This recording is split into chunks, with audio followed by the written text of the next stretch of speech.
Please find out all baseboard and combine all together.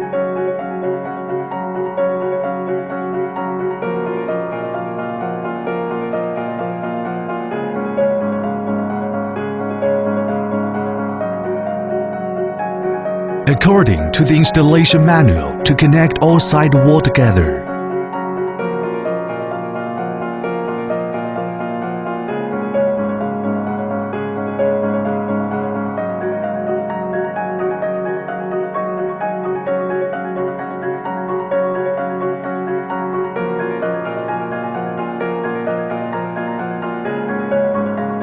Put the fan rack into the dry room and fix it.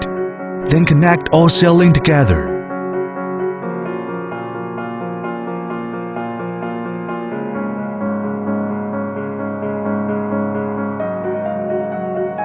Please use the triangle edgings to settle the partition wall.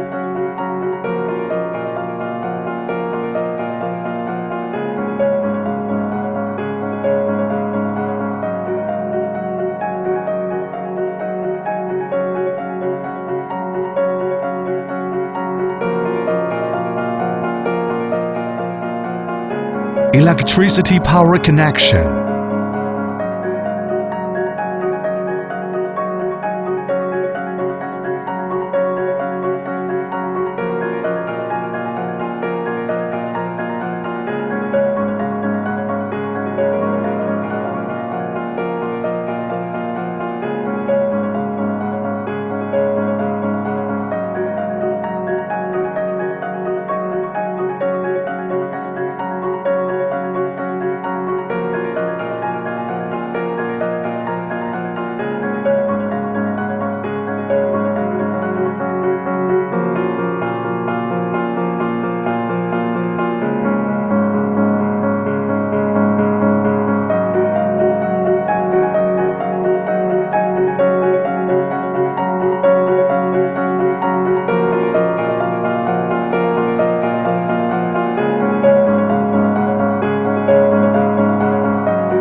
Install the temperature and humidity sensor.